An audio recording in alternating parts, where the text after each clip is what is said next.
کہ پاکستان تحریک انصاف پاکستان کی سب سے بڑی سیاسی جماعت ہے۔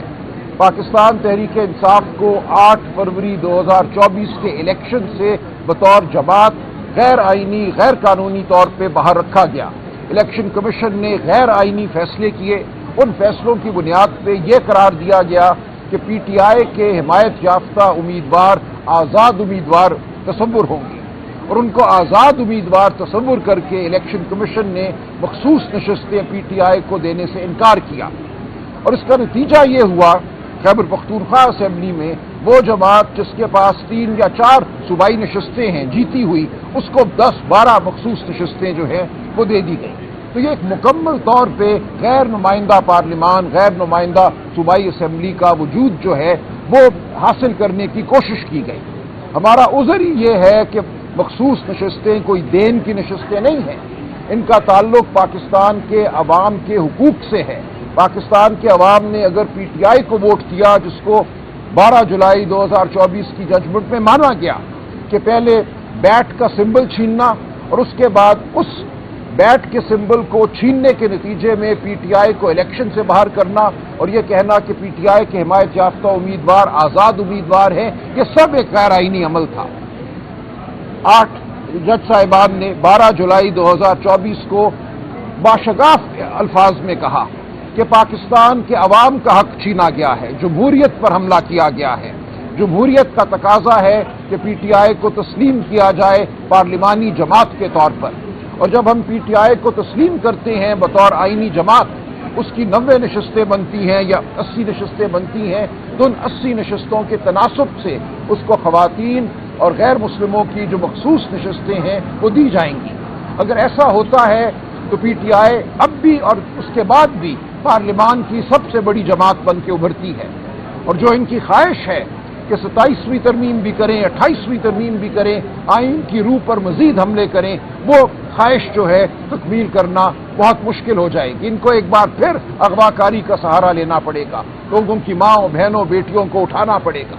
تو ان کی خواہش یہ ہے کہ ایک بار تو یہ کر لیا انہوں نے 26ویں آئینی ترمیم کے وقت، اب یہ چاہتے ہیں کہ ہم سے مخصوص نشستیں لے کر ایک مصنوعی 2/3 اکثریت پیدا کریں پارلیمان میں، اور اس مصنوعی 2/3 اکثریت کے ذریعے 27ویں اور 28ویں ترمیم کریں، جس سے آئین میں جو بچا کچا میں کہوں گا انصاف کا عنصر ہے، شرافت کا عنصر ہے، اصولوں کا عنصر ہے، اس کو بھی خارج کر دیا جائے۔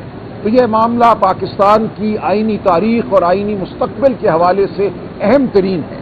لہذا آج جو ہم نے عذر اٹھایا ہے، یہ کوئی صرف عذر برائے عذر نہیں ہے، اس کا مقصد یہ ہے کہ جو پاکستان کے آئین کی جانب پیش قدمی ہے، جو حملہ پاکستان کے آئین پر کرنا مقصود ہے، اس حملے کو پسپا کیا جائے۔ آپ سب لوگ، ہم سب لوگ جو آج عدالت میں موجود تھے، ایک تاریخی عمل کا حصہ ہیں۔ اس عمل کا نتیجہ کچھ بھی ہو، ہماری مزاحمت یاد رکھی جائے گی۔ ہم سب یہاں اس لیے کھڑے ہیں کہ آئین کی روح کو بچائیں، ہم اس لیے کھڑے ہیں کہ پاکستان کے عوام کے جمہوری حقوق کو بچائیں، پاکستان میں جمہوریت کی کچھ رمق باقی رہنے دیں، اس ملک میں قانون اور شرافت جو ہے اس کی کچھ رمق باقی رہے۔ یہ وہ جد و جہد ہے جو ہم کر رہے ہیں، یہ آپ کا ہمارا سب کا فرض ہے، ہم یہ فرض ادا کرتے رہیں گے۔ بہت شکریہ۔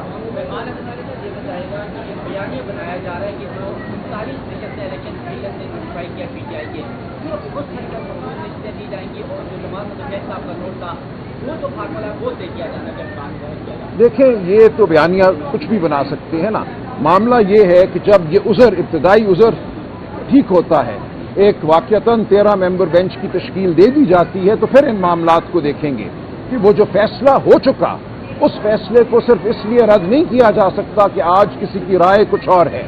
ریویو کا مسلم اصول ہے کہ آپ کو چاہے پہلے فیصلے سے اختلاف بھی ہو، لیکن آپ نے اس فیصلے کو ماننا ہے، اس پہ اطلاق کرانا ہے، ماں سوائے یہ کہ 2-3 بڑے مخصوص نوعیت کے گراؤنڈ ہیں، مخصوص نوعیت کے عذر ہیں، اس قسم کے عذر کی بنیاد پر وہ فیصلہ ایسا ہو کہ اس کو آپ کالعدم قرار دے سکیں۔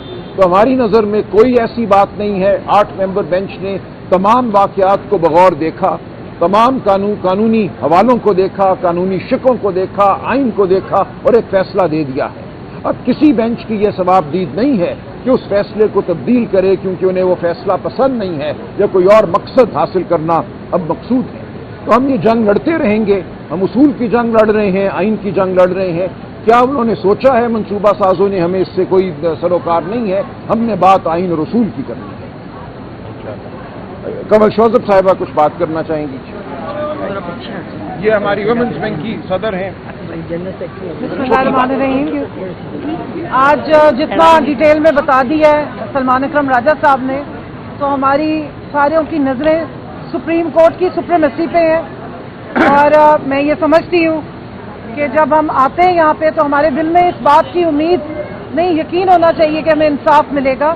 سب کی نظریں اس بینچ پہ ہیں, سب کی نظریں ان جو محترم ججز ہیں ان پہ ہیں. انہوں نے بڑے طریقے سے بتایا آج جو اندر آرگیومنٹ ہوا ہے کہ ایک میجورٹی کا فیصلہ ایک مائنورٹی بینچ ریویو نہیں کر سکتا. اس چیز کو آئی تھنک کہ بڑے اچھے طریقے سے پریزنٹ کیا ہے. اور میری استدعا ہے اس سپریم کورٹ کے جو بینچ ہے, آئینی بینچ سے, کہ جلدی نہ کیجیے. جس طریقے سے فیصل صدیقی صاحب نے بھی بتایا کہ جو سپریم کورٹ کی جورسپروڈنس ہے اس کو قائم رکھنا ہے. اس میں آرگیومنٹ کا ٹائم ملنا چاہیے, ڈبیٹ کا ٹائم ملنا چاہیے. اور دوسری بات میں یہاں یہ واضح کر دوں کہ جو فیصلہ ہوا تھا اس سے پہلے جتنی بھی ہیئرنگ ہوئی تھی, جتنے آرگیومنٹس ہوئے تھے, وہ ریویو کے بعد دوبارہ نہیں کیے جا سکتے ہیں. یہ بات بیرسٹر چیف جج عائشہ صاحبہ تھیں, عائشہ ملک صاحبہ نے, جسٹس عائشہ صاحبہ نے اور عقیل عباسی صاحب نے اس چیز کو اسٹیبلش کیا تھا کہ اب یہ نہیں ہو سکتا کہ جو پوری کی پوری بحث 3 مہینے لگے, جس میں سلمان اکرم راجہ صاحب نے بہت اچھے آرگیومنٹس دیے تھے, فیصل صدیقی صاحب نے پروپورشن آف ریپرزینٹیشن کی پوری بات کی تھی, اور جس طرح انہوں نے بتایا تھا کہ ووٹر کا جو حق ہے کس طریقے سے اس کو اسٹیبلش کیا گیا ہے. اور سب سے ضروری بات اس سارے فیصلے میں یہ تھی کہ جن کے پاس ایک بھی سیٹ, جنہوں نے عوام کے ووٹ سے ایک سیٹ بھی نہیں جیتی, اس کو کس فارمولے کے تحت 2 سے 3 سیٹس گرانٹ کر دی گئی. جنہوں نے ایک سیٹ جیتی ہے جنرل الیکشن میں عوام کے ووٹ سے, ان کو 4 سیٹیں دے دی گئی. تو یہ بات بہت ضروری ہے یہاں بتانی کہ ریزرو سیٹس تحفے کے طور پہ نہیں دی جا سکتی. اور الیکشن کمیشن آف پاکستان کے پاس یہ اتھارٹی بھی نہیں ہے کہ وہ اس طرح سے یہ سیٹیں اپنی من مانی جو جماعتیں ہیں ان کو دے دے. اور سب سے امپورٹنٹ بات جو اس ریویو کی یہ ہے کہ الیکشن کمیشن آف پاکستان ایک آئینی ادارہ ہے, عوام کے ٹیکس کے پیسوں سے چلنے والا ادارہ ہے. اس کی نظر میں تمام جماعتیں ایک جیسی ہونی چاہیے. اور میں یہاں کہنا چاہوں گی کہ الیکشن کمیشن آف پاکستان کو نیوٹرل ہونا چاہیے, بجائے اس کے کہ وہ جماعت بن کے ہماری جو استدعا تھی اس کے اگینسٹ آ کے 10 مہینے کے بعد کھڑے ہوئے. اور اس سے بھی زیادہ جو تکلیف دہ بات ہے وہ یہ ہے کہ جو 13 ممبر بینچ نے فیصلہ دیا تھا اس کی امپلیمنٹیشن نہیں کی گئی. 10 مہینے تک بڑے دیدہ دلیری کے ساتھ 13 ممبر بینچ کا فیصلہ جو ہے اس کو ردی کی ٹوکری میں ڈالا گیا ہے. اس کی عزت نہیں کی گئی, اس کی امپلیمنٹیشن نہیں کی گئی, اور بغیر امپلیمنٹیشن کے پھر دوبارہ الیکشن کمیشن آف پاکستان جو ہے وہ آ گیا ہے اس کانسٹیٹیوشنل بینچ کے سامنے. اور دیدہ دلیری سے انہوں نے اس چیز کا اعتراف بھی کیا پہلے دن, جس کو سلمان راجہ صاحب نے اٹھایا بھی, کہ سیلف کنفیشن کر رہے ہیں کہ ہم نے وائلیشن کی ہے. تو میں یہاں یہ بھی استدعا کروں گی کہ ہماری کنٹمپٹ کی جو اپلیکیشن ہم نے فائل کی ہوئی ہے اس کو کہاں بھیج دیا گیا, وہ کن باکسز میں, کن پروسیجرل جو رجسٹرز ہیں ان میں جا کے گم ہو گئی ہے, اس کو لگایا جائے. ایک آئینی ادارہ اتنے دیدہ دلیری سے 13 رکنی بینچ کا 10 مہینے تک فیصلے کو امپلیمنٹ نہیں کر رہے اور دوبارہ آ کے پھر ریویو مانگنا شروع ہو گئے, تو اس کنٹمپٹ کا کیا ہوگا؟ سپریم کورٹ کی جو سپریمیسی ہے, سپریم کورٹ کی جو ایک حیثیت ہے, ایک عزت ہے, اس کا کیا ہوگا؟ تو عوام آپ کی طرف دیکھ رہی ہے, ووٹر آپ کی طرف دیکھ رہا ہے. ہم سب جس طرح انہوں نے کہا کہ ہم ایک ریزسٹنس کے لیے کھڑے, ہم آئین کی سپریمیسی کے لیے کھڑے ہیں, ہم اسپرٹ آف جو کانسٹیٹیوشن ہے اس کے لیے کھڑے ہیں, اور ہم ووٹر کے ووٹ کے لیے کھڑے ہیں. ہم نے کھوکھلے نعرے نہیں لگائے کہ ووٹ کو عزت دو.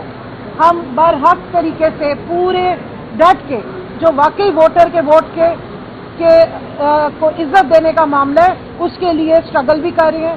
آپ دیکھیں کہ ہمارے لیڈر عمران خان 2 سال ہو گئے ہیں آلموسٹ جو جیل میں ہیں, لیکن جب ان سے ملاقات ہوتی ہے ان کو اس الیکشن کا 8 فروری کو جو الیکشن چوری ہوا